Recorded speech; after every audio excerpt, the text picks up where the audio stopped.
I think so. I'd love to see it first in a different area, a different region. I'd love to see it in Japan where I live, so I don't need to travel.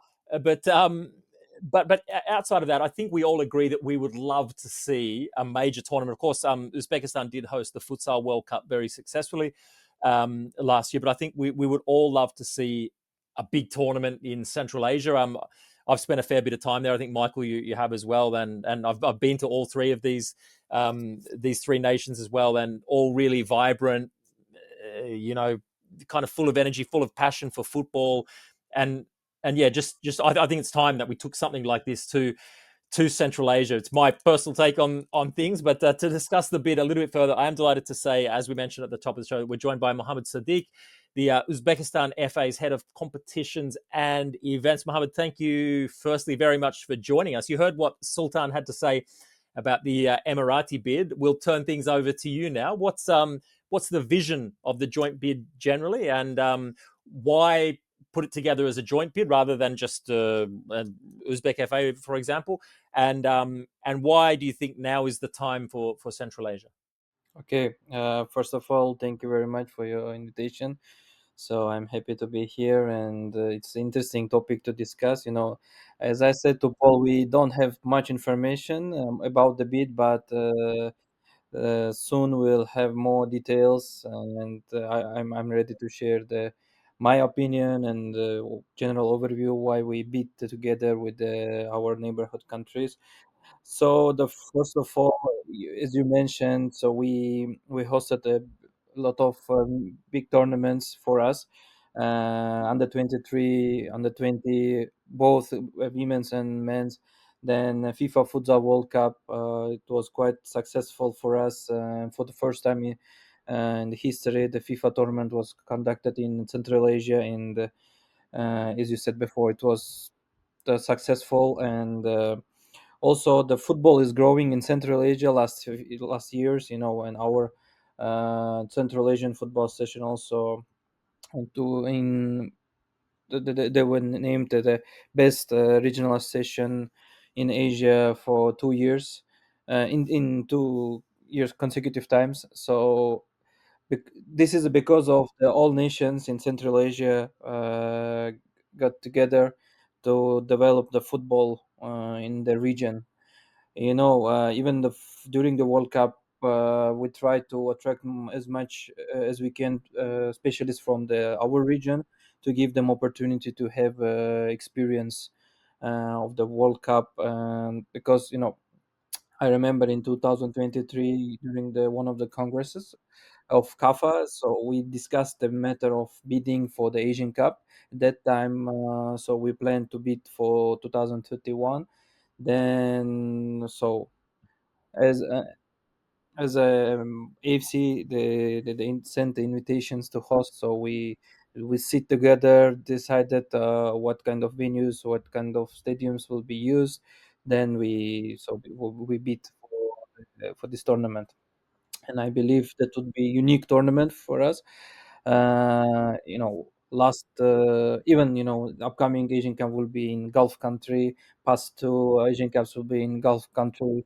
So, and I think it will be new for the fans as well. To get to explore new region, because the tourism in our countries growing rapidly, and and Uzbek hospitality, and I mean the Central Asian hospitality is very strong and very famous and very popular. So we want to share this with all of the Asia.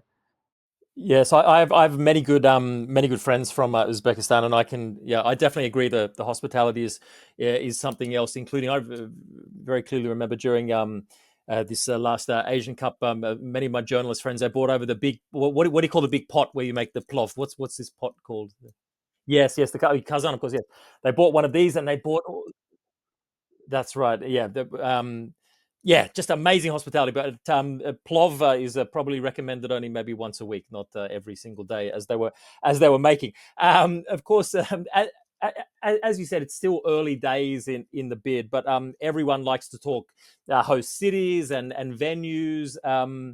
I guess the bigger question is how much work would need to be done in terms of new infrastructure or upgrading existing infrastructure, or is everything already in place to be able to host the tournament of this size?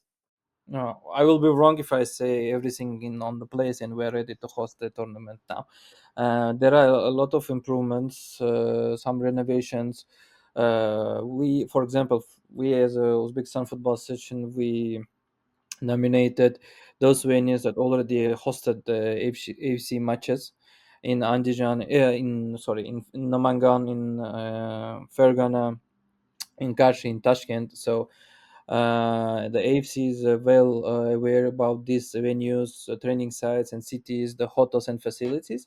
But for the Asian Cup, definitely we need to work out on the infrastructure development to make some minor changes there, and so to be ready for the Asian Cup. Also, we are considering several projects on the. I cannot say I'm building a new stadium, big stadium, but we are working. We are considering a lot of projects on the extension of the existing stadiums, or building a new stadium. So we're still under consideration, and soon we're gonna have a clear answer and information on this. And what about our neighbors? As you know, in Bishkek, Kyrgyz Football Union, they're constructing a big stadium, very modern, which will be the biggest in the Central Asia, with if I'm not mistaken, 51,000 capacity. And also they express they show their readiness to work on the under the existing stadiums. You know, in Kyrgyz Republic now is they're doing a great job. They're renovating a lot of stadiums in all region, in all cities. So they express their readiness to make it everything, and to get this tournament, and to make it all the facilities which will meet the AFC requirements. The same I can say about the Tajikistan. I know that they're considering a lot of projects on new stadiums and on existing stadiums, and you know they are now constructing the national stadium, if I'm not mistaken, which is a 30, I don't want to lie, but it's around 30,000 capacity. So also they want to renovate the current stadiums to meet the requirements of the Asian Cup. I think most people would love to see the tournament in Central Asia for a lot of reasons. It's a relatively unexplored region, if I can put it like that, in football terms within within Asia. We know, as you said, the last three tournaments have been in the Gulf. There's been major tournaments in the East, but nothing major in this sense has happened in Central Asia. Of course, you've had some tournaments in the past and the Futsal World Cup, but sort of nothing on this scale.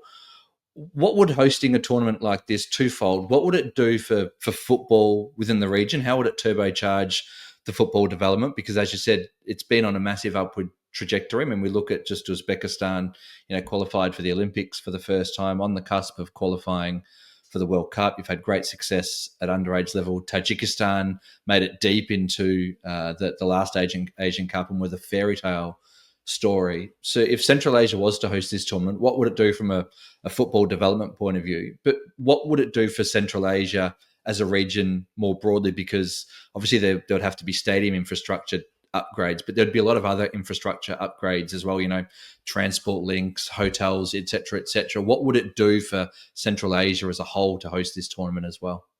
As you mentioned, we will develop the infrastructure which will help our youth teams, and I mean all the football stakeholders to develop the football, the game itself in the region. I'll give you one example. We in Uzbekistan think that those our achievements with the qualifying for the Olympic.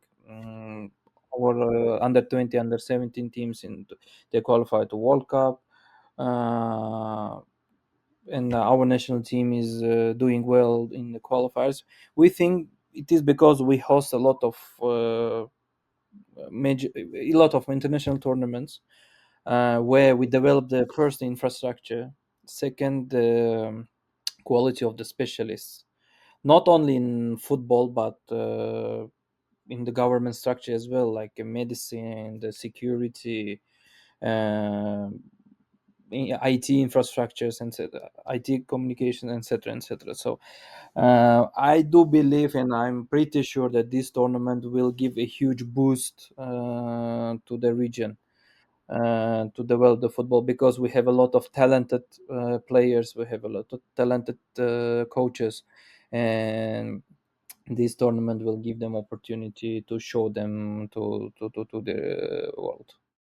Michael, I just want to come to you just quickly on this. Of course, we focused on those two bids, but there are the other bids as well: Australia, Indonesia, Korea, Republic, and Kuwait. What's your thoughts generally on? It's unusual as well in terms of just the bidding cycles for major events these days. This is what we used to get, 20 years ago, where you'd have kind of intrigue and all the other things that come with intrigue. But it is healthy, I think, for the region to have such a range of nations wanting to participate. I keep saying, man, I'd love Japan to do this, but anyway, but it's great to have such a of spread as well, of geography, of different football cultures and stuff. But for you, what's your thought on the nations or the groups that have thrown their hats into the ring, and where would you personally like to see it? Good question.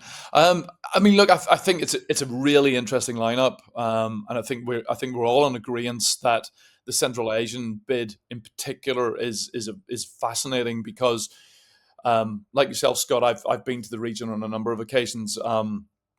Was in Uzbekistan a couple of years ago for the AFC's under-20 tournament, and absolutely loved it. It was my first time there, and thought, not just in terms of Tashkent as a city, where unfortunately I was only in Tashkent, I didn't travel outside, but there was just a real sense of the growing importance and interest in the game. And I know, that's felt elsewhere around the region too. Like, the game is continually developing and improving, and certainly at that tournament with Uzbekistan winning that competition, and we've seen a number of players from that team go on to play in the senior national team, and even go further than that, with Khuzanov obviously going to Manchester City.